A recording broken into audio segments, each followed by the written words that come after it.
Hi guys. ఈరోజు economy test paper ఒకటి చేద్దాం. ఇది 50 క్వశ్చన్స్ ఉంటాయి ఇందులో. Okay. First question, crop water efficiency. First చూస్తే షుగర్ కేన్. షుగర్ కేన్ చాలా ఎక్కువ వాటర్ తీసుకుంటుంది. So least water efficient. Water efficiency అంటే పర్ యూనిట్ క్రాప్డ్ ఏరియాకి ఎంత తక్కువ అయితే వాటర్ తీసుకుంటుందో, తక్కువ తీసుకుంటే వాటర్ ఎఫిషియంట్ క్రాప్, లేదంటే లెస్ వాటర్ ఎఫిషియంట్ క్రాప్ అంటాం. సో రైస్, షుగర్ కేను, ఇలాంటివన్నీ least water efficient crops. Pearl millet. Pearl millet అంటే సజ్జలు. సజ్జలు, తర్వాత రాగులు, పెసలు, ఇవన్నీ కూడా లీస్ట్ వాటర్ ఎఫిషియంట్ ఎక్కువ ఉంటుంది. రెడ్ గ్రామ్, కందిపప్పు, తర్వాత సన్ఫ్లవర్, ఇవన్నీ కూడా వాటర్ ఎక్కువ అవసరం ఉండదు. డ్రాట్ ఉన్నా కూడా డ్రాట్ రెసిస్టెంట్ క్రాప్స్ అనమాట ఇవి. సో అన్నీ కరెక్టే ఇక్కడ. So all 4 are correct. తర్వాత శ్రీ సాగు అంటారు తెలుగులో. System of rice intensification, method of cultivation, consider the following statements. So శ్రీ సాగుకి తర్వాత మన కన్వెన్షనల్ వరి పండించే పద్ధతికి తేడా ఏంటంటే, శ్రీ సాగులో ఓన్లీ యూనో వరి నాట్లు వేసేటప్పుడు ఒక సీడ్కి వచ్చిన మొక్కనే సీడ్లింగ్ అంటారు. సో అదొక్కటే నాటుతారనమాట. ఒక చేత్తో పట్టుకొని గుంపుగా నాటరు. తర్వాత సీడ్లింగ్కి మధ్యలో సఫిషియంట్ గ్యాప్ ఉంటుంది. ఇట్లా 25/25, ఈ స్క్వేర్ ఏరియా మొత్తం 25/25 సెంటీమీటర్స్ ఉంటుంది మినిమం. తర్వాత వాటర్ తక్కువ తీసుకుంటుంది అనమాట. Less water compared to conventional సాగు. ఒక 50% వాటర్ తక్కువ అవసరం అవుతుంది. ఆ తర్వాత 90% సీడ్లింగ్స్ కూడా తక్కువ అవసరం అవుతాయి. సో ఈ విధంగా ఇన్పుట్స్, సీడ్లింగ్స్, తర్వాత వాటరు, తర్వాత పెస్టిసైడ్స్ కూడా చాలా తక్కువ అవసరం అవుతాయి. అసలు కొన్నిసార్లు అయితే వాడరు న్యాచురల్ ఫార్మింగ్లో. ఆ తర్వాత మనకి కన్వెన్షనల్ రైస్ సాగు చేసే పద్ధతిలో చూస్తే ఎప్పుడు నీరు ఉంటుందన్నమాట వరి పొలాల్లో చూస్తే. సో అది అవసరం ఉండదు. ఇది ఏంటంటే కొంతకాలం డ్రై చేస్తారు, తర్వాత మళ్ళీ కొంచెం లైట్గా వాటర్ ఇస్తారు. అట్లా మార్చి ఇస్తుంటారనమాట. సో చాలా తక్కువ వాటర్ అవసరం అవుతుంది. ఆ తర్వాత కలుపు ఏమన్నా వస్తే తర్వాత వాటిని మెకనైజ్డ్ ఇవి ఉంటాయి టిల్లర్స్. సో వాటిని పెట్టి తీసేస్తారు. అవి తీసినప్పుడు ఏమవుతుందంటే దీని చుట్టూరు కొన్ని హోల్స్ లాగా పడతాయి. సో ఎనరోబిక్ డైజెషన్ కూడా తక్కువ అవసరం అవుతుంది దీనికి. తద్వారా CH4, యాక్చువల్గా మీథేన్ ఎమిషన్స్ చాలా ఎక్కువ రిలీజ్ అవుతూ ఉంటాయి ప్యాడీ ఫీల్డ్స్ నుంచి. సో అది కూడా ఈ పద్ధతిలో ఎమిషన్స్ తక్కువ అవసరం అవుతూ ఉంటాయి. సో ఇక్కడ ఆప్షన్స్ చూస్తే, it aimed at increasing productivity while reducing the use of water, seeds and external inputs. This is correct. It involves transplanting younger seedlings సింగ్లీ, ఒక్కటే తీసుకుంటారు, at wider spacing instead of planting multiple seedlings together. This is also correct. It requires continuous flooding of fields throughout the crop growing period. Continuous flooding అవసరం లేదు, చాలా తక్కువ minimal water, అది కూడా కంటిన్యూస్గా అవసరం లేదనమాట. తర్వాత it promotes greater soil aeration through intermittent irrigation and mechanical weeding. కలుపు తీసేది మెకానికల్ వీడింగ్ ద్వారా చేస్తారు. దానివల్ల సాయిల్ ఏరేషన్ పెరుగుతుంది.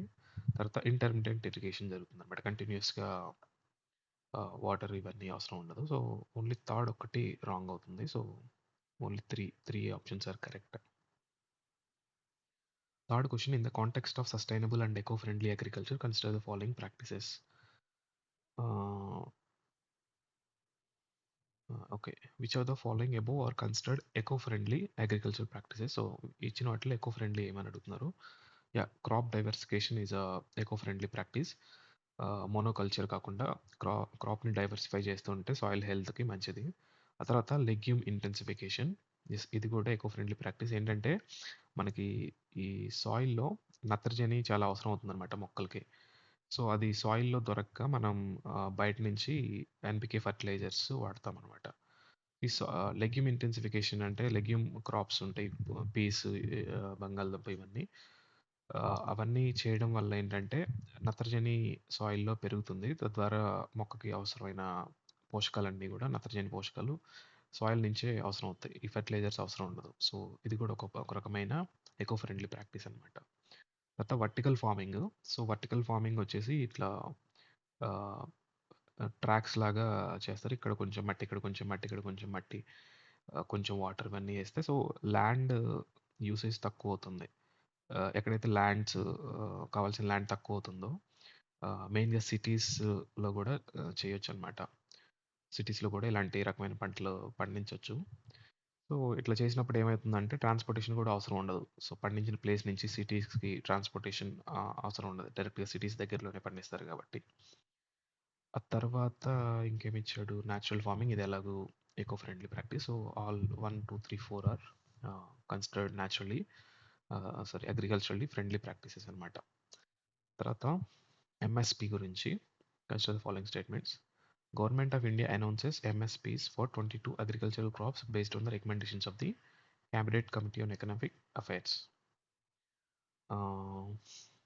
ఓకే, ఇది యాక్చువల్గా cabinet committee on economic affairs కాదు, సిఏసిపి ఉంటుంది, commission for agricultural cost and prices. ఈ ఈ కమిషన్ అనేది రికమెండ్ చేస్తుంది అనమాట ఎంఎస్పిని. రికమెండ్ చేసినప్పుడు cabinet committee on economic affairs chaired by prime minister. So, prime minister అధ్యక్షతన ఈ కమిటీ ఉంటుంది. సో, వీళ్ళు అప్రూవ్ చేస్తారు అనమాట. Cabinet committee on economic affairs approves increase in MSP for all mandatory rabi crops. Kharif rabi క్రాప్స్కి వీళ్ళు అప్రూవ్ చేస్తారనమాట. అప్రూవ్ చేసేది వీళ్ళు, రికమెండ్ చేసేది అయితే సిఎస్సిపి. సో, సెకండ్ ఆప్షన్ చూస్తే, so first option wrong. So, ఇక్కడ చూస్తే ఓన్లీ 2 అండ్ 3 ఒకటే ఉంది. సో, మిగతా ఆప్షన్స్ కూడా చూద్దాం. Cabinet committee on economic affairs approved and increase in MSP for all crops. ఇది కరెక్టే. తర్వాత sugar cane is one of the crops for which MSP is announced by the government of India. Yes. So, జనరల్‌గా మిగతా crops 22 క్రాప్స్‌కి జనరల్‌గా 22 క్రాప్స్‌కి MSP announce చేస్తారు before sowing period అనమాట. విత్తనాలు విత్తే ముందు till post harvesting. Post harvesting విత్తనాలు విత్తే ముందుకే ఎంఎస్పి ప్రకటిస్తారనమాట. ఎప్పుడైనా మార్కెట్ ప్రైస్ కనుక ఈ అగ్రికల్చరల్ కాస్ట్ ఏదైతే ఉంటుందో దానికన్నా తక్కువకి పడిపోయినప్పుడు ఈ ఎంఎస్పి పనికొస్తుందనమాట. ఈ ఎంఎస్పి దగ్గరే మినిమం సపోర్ట్ ప్రైస్ అనమాట ఇది. దీని దగ్గర ఎఫ్సిఐ వీళ్ళు కొంటారు గవర్నమెంట్ తరపున. సో, 22 క్రాప్స్ ఏంటంటే 14 వచ్చేసి ఖరీఫ్ క్రాప్స్, తర్వాత 6 వచ్చేసి రబీ క్రాప్స్ ఉంటాయి. తర్వాత 2 కమర్షియల్ క్రాప్స్ ఉంటాయి. జూటు, కోప్రా వీటన్నిటికి ఎంఎస్పి ప్రకటిస్తుంది. షుగర్ కేన్‌కి వచ్చేసి ఎంఎస్పి ఉండదు. ఫెయిర్ అండ్ రెమ్యునరేటివ్ ప్రైస్ అని ఉంటుంది. ఫెయిర్ అండ్ రెమ్యునరేటివ్ ప్రైస్ కింద డైరెక్ట్‌గా గవర్నమెంట్ ఆఫ్ ఇండియానే అనౌన్స్ చేస్తుందనమాట. సో, ఇది. So, 2 and 3 are correct. Fifth question APMCs గురించి. Agricultural produce market committees mandi system in India. Consider the following statements. APMC mandis provide a regulated marketplace for the sale and purchase of notified agricultural produce. Correct. So, APMC mandis ఉంటాయి అన్నమాట ప్రతి స్టేట్లో. So, వీళ్ళు ఏం చేస్తారంటే ఇక్కడ licensed traders ఉంటారు. Licensed traders వీళ్ళు రైతుల దగ్గర నుంచి కొంటారనమాట అగ్రికల్చర్ ప్రొడ్యూస్. సో, బయ్యింగ్కి సేల్కి ఇది ఒక మండీ మార్కెట్ అనమాట. ఆ తర్వాత ఇది ఈనామ్ వచ్చింది 2016లో. మొత్తం డిజిటలైజ్ చేసిందనమాట. ఈ అన్ని ఒక కామన్ మార్కెట్ లాగా చేసింది. ఏ స్టేట్‌లో ఉండే ఏపీఎంసీస్ ఆ స్టేట్‌లోనే కాకుండా ఒక వ్యక్తి లైక్ లైసెన్స్డ్ ట్రేడర్ అంటే బయ్యర్ గానీ, లేదంటే సెల్లర్ ఒక ఫార్మర్ గానీ ఇండియాలో ఎక్కడైనా ఆహ్, అమ్ముకోవచ్చు, కొనొచ్చనమాట త్రూ ఈ ఈనామ్ ద్వారా. ఆల్మోస్ట్ ఇప్పుడు ప్రెజెంట్ అయితే 700 మండీస్ ఉన్నాయి ఈనామ్‌లో రిజిస్టర్ అయినవి. So, Second option, central government enacts APMC acts and regulates the functioning of mandi markets across the country. ఈ ఏపీఎంసీ యాక్ట్స్ ఇవన్నీ రెగ్యులేట్ చేసేదైతే స్టేట్ గవర్నమెంట్ అండి. ప్యూర్గా స్టేట్ గవర్నమెంట్ రెగ్యులేట్ చేస్తుంది. ఏదన్నా policies, common policies across the country ఉండాలన్నప్పుడు central government చేస్తుంది. Like ఈ నామ్స్ తీసుకొచ్చింది. సో అలాంటి పాలసీస్ అయితే సెంట్రల్ గవర్నమెంట్ చేయొచ్చు, కానీ రెగ్యులేట్ చేసే పవర్ మాత్రం స్టేట్ గవర్నమెంట్స్ ఉంటుంది. సో ఇది ఆప్షన్ రాంగ్, సెకండ్ది. Licensed traders operating in APMC mandis are generally required to pay market fees and other charges as prescribed under the relevant regulations. జనరల్గా fees ఇవన్నీ ఉంటాయి. సో సెకండ్ ఆప్షన్ ఒకటి wrong, first and 3 would be correct. తర్వాత PM Kisan గురించి. PM Kisan 2019లో Narendra Modi start చేశాడు. ఇదేంటంటే 2000 అట్లా 3 ఇన్స్టాల్మెంట్స్లో ఇయర్లీ ఎవరికైతే ల్యాండ్ ఉంటుందో 5 acre లోపు ల్యాండ్ ఉంటుందో వాళ్ళకి ఈ financial assistance through direct benefit transfer ద్వారా ఆధార్ లింక్డ్ బ్యాంక్ అకౌంట్స్ ఉంటాయి. సో వాటికి డైరెక్ట్గా 6,000 ట్రాన్స్ఫర్ చేస్తారనమాట. ఇవి కాకుండా స్టేట్ గవర్నమెంట్స్, ఫర్ ఎగ్జాంపుల్ మన AP state government Annadata Sukhibhava అనే పేరుతో స్టేట్లో ఇంప్లిమెంట్ చేస్తుంది ఈ పిఎం కిసాన్ని. ఇక్కడ మన గవర్నమెంట్ 20,000 ఇస్తుంది. ఈ 6,000కి అదనంగా ఇంకొక 14,000 కలిపి 20,000 ఇస్తుందన్నమాట. ఇంకొక డిఫరెన్స్ ఏంటంటే ఈ పిఎం కిసాన్లో టెనెంట్ ఫార్మర్స్ ఎవరైతే ఉంటారో, టెనెంట్ ఫార్మర్స్ వీళ్ళకి ల్యాండ్ ఉండదు, బట్ వేరే వాళ్ళ పొలంలో పనిచేస్తూ కౌలుకు తీసుకుని చేస్తుంటారు. వీళ్ళకి ఇది వర్తించదు పిఎం కిసాన్ స్కీమ్. బట్ మన స్టేట్ గవర్నమెంట్ మాత్రం ఏపీ అన్నదాత సుఖీభావలో వీళ్ళకి కూడా ఎవరికైతే వీళ్ళకి సిసిఆర్సి కార్డ్స్ ఉంటాయి, క్రాప్ కల్టివేటర్ రైట్ కార్డ్స్ అని. సో ఎవరైతే ఈ కార్డ్స్ ఉంటాయో వీళ్ళకి గవర్నమెంట్ ఇచ్చే 14,000 ప్లస్ 6,000 కలిపి మొత్తం 20,000 వీళ్ళకి ఇస్తుంది అనమాట, సిసిఆర్సి కార్డ్ హోల్డర్స్ కూడా. సో ఇక్కడ చూస్తే ఇట్స్ సెంట్రల్లీ స్పాన్సర్డ్ స్కీమ్.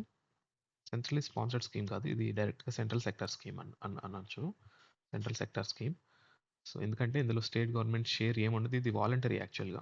ఈ 14,000 ఏపీ గవర్నమెంట్ ఇస్తుంది. సో ఇది వాలంటరీ, బట్ ఇది central sector scheme. Under this eligible farmer families receive financial assistance 6,000 per year in 3 installment through DBT. The beneficiaries under the scheme are identified and verified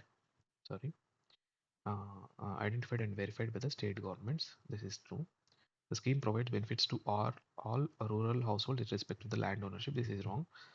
land ownership ఉండాలన్నమాట. ఎవరికైతే పట్టా వాళ్ళ పేరు మీద ఉంటుందో వాళ్ళకి 5 acres లోపే ఉండాలి మళ్ళీ.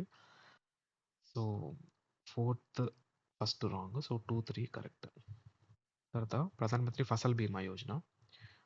ఎప్పుడైతే crops due to natural disasters like drought, తర్వాత సైక్లోన్స్ వీటి వల్ల ఫెయిల్ అవుతాయి, ప్లస్ పంట నాశనం అవుతుంది లైక్ తెగుళ్ళు ఇవన్నీ వచ్చినప్పుడు. సో ఇలాంటి టైంలో రైతులకు ఇన్సూరెన్స్ కవరేజ్ లభిస్తుంది అనమాట పిఎం ఫసల్ బీమా యోజన ద్వారా. ఇందులో ఖరీఫ్ క్రాప్కి 2% ప్రీమియం చెల్లించాలి. తర్వాత రబీకి వచ్చేసి 1% ప్రీమియం, 1.5% ప్రీమియం. ఆ తర్వాత కొన్ని కమర్షియల్ క్రాప్స్ ఏవైతే ఉంటాయో వాటికి 5% ప్రీమియం రైతులు చెల్లించాలి. ఆ మిగతాది ఏదైతే ఉంటుందో ప్రీమియం ఏదైనా చెల్లించాల్సి వస్తే ఆ కంపెనీకి, అది central and state governments share చేసుకుంటుంది అనమాట. సో రైతులు కట్టాల్సింది అయితే ఖరీఫ్కి 2%, రబీకి 1.5%, కమర్షియల్ క్రాప్స్కి 5%. సో ఆప్షన్ చూస్తే అండర్ ఫసల్ బీమా farmers pay A maximum premium of 2% of the sum insured for rabi crops అన్నాడు. ఇది ఖరీఫ్కి 2%. Covers only land owning farmers and excludes sharecroppers and tenant farmers. This is also wrong.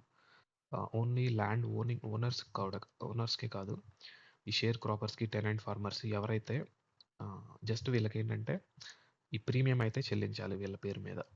Premium చెల్లిస్తే కనుక సకాలంలో వీళ్ళు claim చేయొచ్చు ఏమైనా నష్టం జరిగినప్పుడు. తర్వాత ఇంకొక క్లాజ్ ఏంటంటే ఇందులో ఓన్లీ నోటిఫైడ్ క్రాప్స్ ఉంటాయి. నోటిఫైడ్ క్రాప్స్ ఉంటాయి. ఈ నోటిఫైడ్ క్రాప్స్ పండించి అప్పుడు మాత్రమే ఇది వర్తిస్తుందనమాట. అన్ని క్రాప్స్‌కి వర్తించదు. సో, గవర్నమెంట్ నోటిఫై చేస్తుంది. నోటిఫైడ్ క్రాప్స్ తర్వాత నోటిఫైడ్ ఏరియాస్‌లో ఈ ఇన్సూరెన్స్ ఉంటుందనేది. సో, వాళ్ళకి మాత్రమే ఇది అప్లికబుల్ అవుతుంది. సో, మోస్ట్‌లీ ఆల్మోస్ట్ అన్ని క్రాప్స్‌కి, అన్ని ఏరియాస్‌కి అప్లికబుల్ అవుతుంది జనరల్‌గా. సో, ఇక్కడ ఇచ్చిన ఆప్షన్స్‌లో 2 రాంగ్ ఉన్నాయి. సో, బో నైదర్ ఇన్‌కరెక్ట్ అడిగాడా? కరెక్ట్. So, 2 neither 1 not 2. తర్వాత eighth question with reference to the cropping seasons in India consider the following statements. మనకి 3 రకాల సీజన్స్ ఉంటాయి. ఖరీఫ్ సారీ ఒకటి ఖరీఫ్, 2 రబీ సీజన్, మూడోది జైద్ సీజన్ అంటారు. జైద్. ఈ ఖరీఫ్ వచ్చేసి హ్మ్, ఇప్పుడు జూలైలో స్టార్ట్ చేస్తారనమాట. తర్వాత అక్టోబర్‌కొచ్చేసి హార్వెస్టింగ్ సీజను. జూలై నుంచి తర్వాత అక్టోబర్, నవంబర్ ఆ టైంకి హార్వెస్టింగ్ సీజన్ అవుతుంది. ఈ జూలైకి మనకి ఇండియాలో సౌత్ వెస్ట్ మాన్సూన్ వస్తుందనమాట. ఇక్కడ ఫస్ట్ కేరళలో నైరుతి ఋతుపవనాలు ఇవి తాకి మన ఇండియా మొత్తం ట్రావెల్ అయ్యి తర్వాత ఇక్కడ జమ్మూ కాశ్మీర్‌లో హిమాలయాలని టచ్ చేసిన తర్వాత మళ్ళీ రిట్రీటింగ్ మాన్సూన్స్ వస్తాయన్నమాట. సో, ఇది ఫస్ట్ నైరుతి ఋతుపవనాలు వచ్చినప్పుడు ఖరీఫ్ సీజన్ ఏస్తారు. తర్వాత నవంబర్, డిసెంబర్ ఆ టైంలో రబీ సీజన్ స్టార్ట్ అవుతుంది. అక్కడి నుంచి మార్చ్, ఏప్రిల్ ఆ టైం వరకు ఉంటుంది. తర్వాత ఈ షార్ట్ పీరియడ్ ఈ గ్యాప్ ఏదైతే ఉందో మార్చ్, ఏప్రిల్ నుంచి ఇక్కడ సోయింగ్ సీజన్ జూన్ ఈ మధ్యలో సమ్మర్ ఏదైతే ఉందో దాన్ని జైద్ సీజన్ అంటారు. ఇక్కడ సమ్ షుగర్ సారీ ఏంటి పుచ్చకాయలు, సమ్ కూరగాయలు వీటిని సాగు చేస్తారు ఈ జైద్ సీజన్‌లో. ఖరీఫ్‌లో మెయిన్‌గా మనకి రైస్, ఆహ్, మొక్కజొన్న ఇవి పండిస్తారు. ఇక్కడ రబీలో వచ్చేసి వీట్, వీట్ ఎక్కువగా పండిస్తారనమాట. మేజర్ క్రాప్ అయితే. ఆప్షన్ చూస్తే kharif crops are generally sown with onset of the south west monsoon correct. Zaid crops are cultivated between rabi and kharif season primarily during the summer months ఇది కరెక్టే. Cotton and jute are predominantly grown in rabi crops. Jute కూడా ఇక్కడ ఖరీఫ్ సీజన్లోనే పండిస్తారు. So ఇది wrong అవుతుంది. So rabi సీజన్లో మెయిన్గా అది గోధుమలు పండిస్తారు. So third wrong, 1 and 2 are correct. With reference to structural types of cropping patterns, consider the following uh, statements. Intercropping involves growing 2 or more crops simultaneously on the same land without fixed row arrangement. This is wrong. Mixed cropping involves cultivating 2 or more crops together in a definite row arrangement. This is wrong. Crop rotation refers to the growing of the same crops continuously on the same land. This is wrong. This is monocropping అవుతుంది. Cropping. Same క్రాప్‌ని కంటిన్యూస్‌గా same ల్యాండ్‌లో సాగు చేయడాన్ని monocropping అంటారు. Crop rotation అంటే సీజన్‌కి క్రాప్‌ని మారుస్తూ ఉండడం అనమాట. తర్వాత మిక్స్డ్ క్రాపింగ్ అంటే ఒక ఒక చేలో multiple types of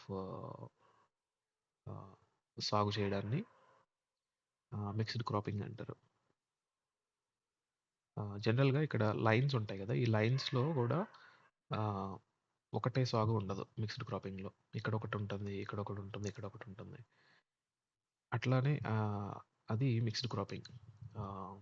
inter cropping అంటే ఒక ఒక ఒకే పొలంలో మల్టిపుల్ టైప్స్ ఆఫ్ క్రాప్స్ పండిస్తారు. బట్ ఈ ఈ లైన్స్‌లో ఒక లైన్‌లో ఓన్లీ ఒకటే ఉంటుందనమాట.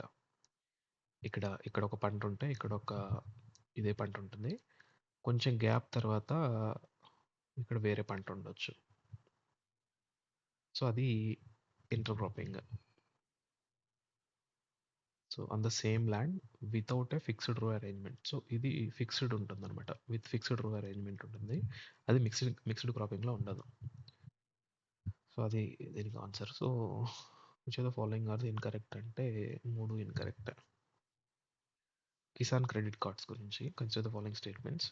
It aims to provide farmers with adequate and timely credit for both agriculture and allied activities. It provides credit for crop cultivation and does not cover post-harvest expenses. ఇది wrong. So ఇది Kisan credit cards ఏంటంటే ఒక type of loans లాగా. So అన్ని seasons cover అవుతాయి. అంటే sowing, before sowing అంటే మనం విత్తనాలు కొనడానికి, సాగు చేయడానికి, ఆ తర్వాత ట్రాక్టర్స్ ఏమన్నా వీటిని కొనడానికి, ఆ తర్వాత హార్వెస్టింగ్ తర్వాత కూడా హార్వెస్టింగ్ తర్వాత కూడా ఈ లోన్స్ తీసుకోవచ్చు అనమాట కిసాన్ క్రెడిట్ కార్డ్ నుంచి. తర్వాత even store you know where houses ఉంటాయి కదా. పంటకి మంచి ధర లేనప్పుడు వీళ్ళు కొంతకాలం ఇందులో రెంట్ పద్ధతిలో దాచుకోవచ్చు. సో దానికి కూడా వీళ్ళు కిసాన్ క్రెడిట్ కార్డ్ నుంచి లోన్స్ తీసుకోవచ్చు. ఇది జనరల్గా 2% ఇంట్రెస్ట్ సబ్వెన్షన్ ఉంటుంది అందరికీ. అట్లా కాకుండా టైమ్లీ పేమెంట్స్ ఏమన్నా కరెక్ట్ టైంలోపు అంటే 1 ఇయర్ ఇది షార్ట్ టర్మ్ లోన్స్ అనమాట. 1 ఇయర్ ఉంటుంది వ్యాలిడిటీ. 1 ఇయర్ లోపు కరెక్ట్గా ఇంట్రెస్ట్తో పే చేస్తే తర్వాత ఇంకో 3% సబ్వెన్షన్ ఉంటుంది. టోటల్గా 5% ఇంట్రెస్ట్ సబ్వెన్షన్ ఉంటుంది. వాళ్ళకి ఎఫెక్టివ్లీగా 4% ఎంతో పడుతుంది అనమాట. సో రెండు wrong, only 1 correct. Which of the following are the types of agriculture loans available in India? Crop loans ఉంటాయి, farm mechanisation loans like tractors, tillers ఇవన్నీ కొనుక్కోవడానికి. లైఫ్ స్టాక్ లోన్స్ ఉంటాయి, గొర్రెల్ని వీటిని ఫిషరీస్కి వీటికి కూడా లోన్స్ ఇస్తారు. తర్వాత వేర్ హౌస్ రిసీట్ లోన్స్ అంటే ఇందాక చెప్పినట్టు వేర్ హౌస్లో లైక్ మిరప పంట దాచుకోవడం ఇవన్నీ వీటన్నిటికి కూడా లోన్స్ ఇస్తారనమాట. సో అన్ని correct. New industrial policy which became the foundation for economic reforms LPG on which of the following dates? ఇది వచ్చేసి 24 జూలై 1991 ఎల్పిజి రిఫార్మ్స్ వచ్చింది. పిఎం నరసింహారావు. తర్వాత మనకి ఫినాన్స్ మినిస్టర్ వచ్చేసి మన్మోహన్ సింగ్. LPG reforms. తర్వాత objectives of the new industrial policy ఏంటంటే provide greater role to market forces the economy. Yeah, market ఫోర్సెస్కి వదిలేస్తారనమాట ఈ ఎకానమీని రిస్ట్రిక్ట్ చేయకుండా, based on demand and supply. తర్వాత increasing industrial efficiency and competitiveness కరెక్టే. Facilitating access to better technology through imports. తర్వాత ఎఫ్డిఐని అలో చేశారు సో దట్ టెక్నాలజీ వస్తుంది ఇండియాకి, బెటర్ టెక్నాలజీ. తర్వాత restricting foreign investment to protect domestic industries. ఇది రాంగ్. ఫారెన్ ఇన్వెస్ట్మెంట్ని ఇంకా ఓపెన్ చేశారు, అలోయింగ్ అప్ టు 51%. 51% అంటే వాళ్ళకి మేనేజ్మెంట్ రైట్స్ కూడా ఫారిన్ కంట్రీస్కి వస్తాయి అనమాట, ఫారిన్ నేషన్స్కి. సో ఇది అలో చేశారు. సో ఇది రాంగ్. 4th తీసేస్తే ఇది రాంగ్. 1, 2, 3 కరెక్ట్. తర్వాత in the context of LPG reforms introduced in India, what is liberalisation refers to? Liberalisation అంటే అంతకుముందు మనకి లైసెన్సింగ్ అనే ఉండేది. లైసెన్సింగ్ తర్వాత రిజర్వేషన్. రిజర్వేషన్ అంటే కొన్ని సెక్టార్స్లో ఓన్లీ గవర్నమెంటే కంపెనీస్ పెట్టచ్చు అనమాట. అది లైక్ మనకి 1956 ఇండస్ట్రియల్ పాలసీలో ఏబిసి అనే 3 కేటగిరీస్ డివైడ్ చేశారు. సో అట్లా ఒక 17 ఇండస్ట్రీస్లో గవర్నమెంట్కి ఫుల్ ఎక్స్క్లూజివ్ పవర్ ఉండేది టు ఎస్టాబ్లిష్ ఇండస్ట్రీస్. దీన్ని 8కి తగ్గించారనమాట త్రూ దిస్ 1991 ఇండస్ట్రియల్ పాలసీ. ఇప్పుడు ప్రజెంట్ అయితే ఓన్లీ 2 సెక్టర్స్ ఉన్నాయి. దట్ ఈస్ అటామిక్ ఎనర్జీ, తర్వాత రైల్వేస్.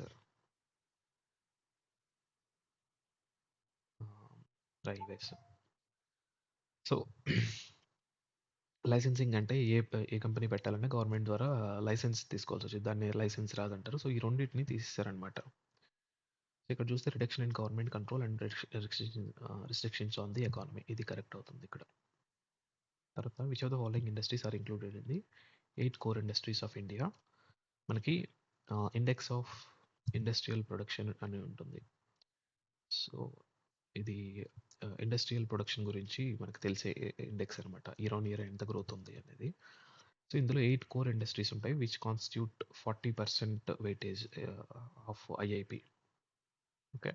ఇది office of economic adviser DPIIT. Department of for promotion of industrial trade. ఇది ఎక్కడ ఉంటుంది? మినిస్ట్రీ ఆఫ్ కామర్స్‌లో భాగం అనమాట. సో, వీళ్ళు రిలీజ్ చేస్తారు.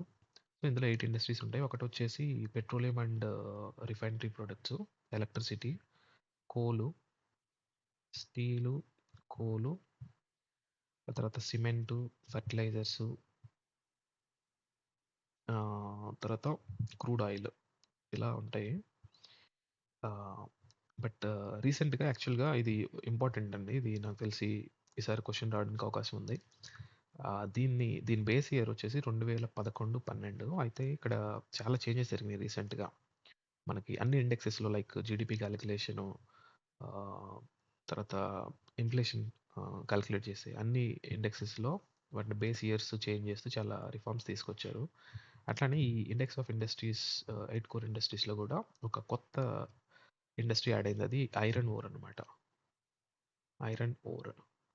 ఇప్పుడు 8 కోర్ ఇండస్ట్రీస్ అవ్వదు. 9 కోర్ ఇండస్ట్రీస్ అవుతాయి అనమాట. ఇక్కడ ఇచ్చిన ఆప్షన్స్‌లో ఆహ్, ఆటోమొబైల్ ఉండదు. ఇన్ఫర్మేషన్ టెక్నాలజీ ఉండదు. సో, 1 అండ్ 3 అవుతాయి ఆన్సర్ ఇక్కడ. Index of industry 8 is released by ఇక్కడ ఇందాక చెప్పినట్టు office of economic advisor. Arrange the following core industries in the descending order of their weightage. Yeah! ఇది ఓల్డ్ ఇండెక్స్‌లో అయితే జనరల్‌గా పెట్రోలియం అండ్ రిఫైనరీ ప్రొడక్ట్స్ దీనికి around 24% ఎంతో ఉంటుంది.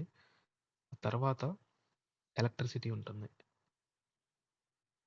ఇది 20% అరౌండ్ 19.8% ఉంటుంది. ఆ తర్వాత స్టీలు, కోలు, సిమెంటు, ఫెర్టిలైజర్స్. ఇది స్టీలు, కోలు, సిమెంట్, ఫెర్టిలైజర్స్ 1, 2, 3, 4 అవుతుంది. ఇప్పుడు రీసెంట్‌గా చేంజ్ చేసిన దాని ప్రకారం ఫస్ట్ ఎలక్ట్రిసిటీ అవుతుంది. ఎలక్ట్రిసిటీకి ఆల్మోస్ట్ 30% వెయిటేజ్ ఇచ్చారు ఇప్పుడు. తర్వాత పెట్రోలియం అండ్ రిఫైనరీ ఇదొచ్చేసి అరౌండ్ 19% ఎంతో ఉంది. ఇట్లా ఉంది. తర్వాత ఇప్పుడు కొత్తగా చేర్చిన ఐరన్ ఓర్ కూడా ఒక 4.5% వెయిటేజ్ ఇచ్చారు ఇందులో. ఓకే. తర్వాత ఎంఎస్ఎంఈస్ రివైజ్డ్ క్లాసిఫికేషన్. ఇది 2020లో చేంజ్ చేశారు. Small, medium, micro, small, medium కదా! సో, వీటికి ఇన్వెస్ట్‌మెంట్ పరంగా తర్వాత టర్నోవర్. ఇన్వెస్ట్‌మెంట్ చూస్తే 1 క్రోర్ ఉండాలి. టర్నోవర్ వచ్చేసి 5 క్రోర్.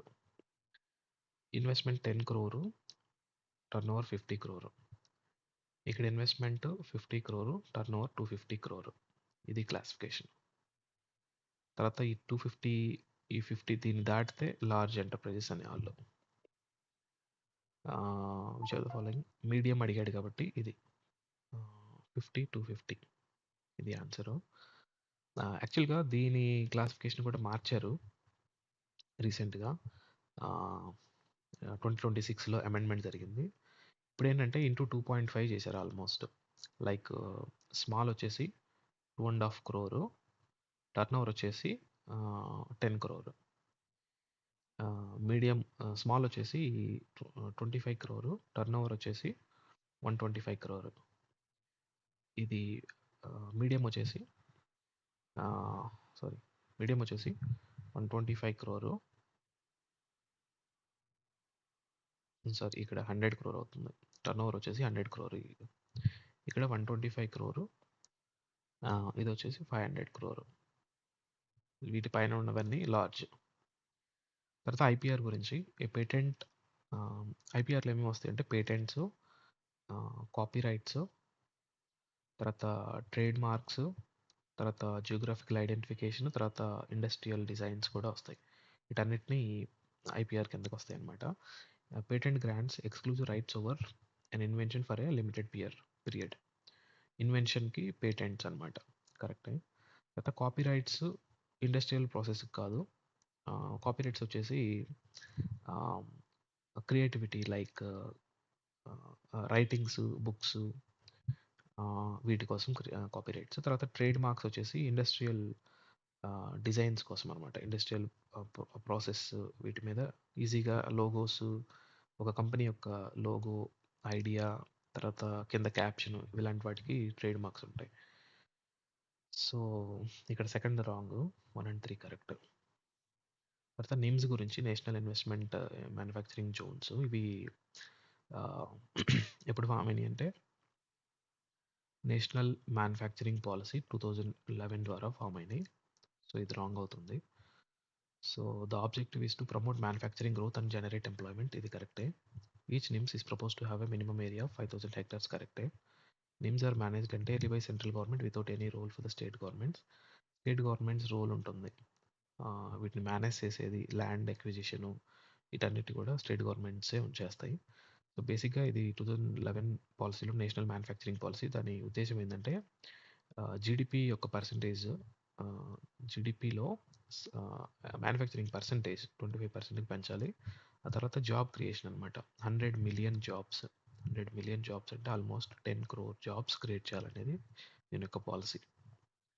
మనకి ప్రకాశం జిల్లాలో ఒక ఉంది. ప్రకాశం జిల్లాలో ఒక నిమ్స్ ఉంది. సో ఇక్కడ ఇచ్చిన ఆప్షన్స్లో fourth wrong, first wrong. So ఇది సారీ ఇది కరెక్ట్ అవుతుంది.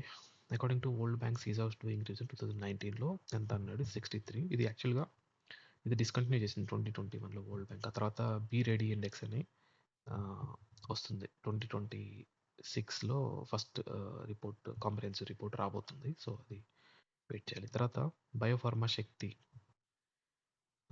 గురించి ఇది 2026-2027 బడ్జెట్లో బయోఫార్మా శక్తి గురించి గవర్నమెంట్ ఆఫ్ ఇండియా స్టార్ట్ చేసిందనమాట. The scheme is to develop India into global bio pharma manufacturing hub by promoting domestic production, ఇది కరెక్టే. ఇది అవుట్లే 15,000 crore కాదు, 10,000 crore.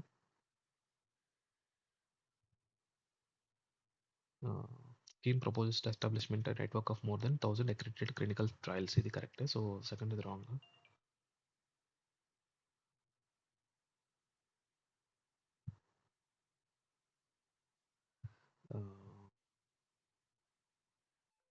ఫినాన్షియల్ అవుట్లే.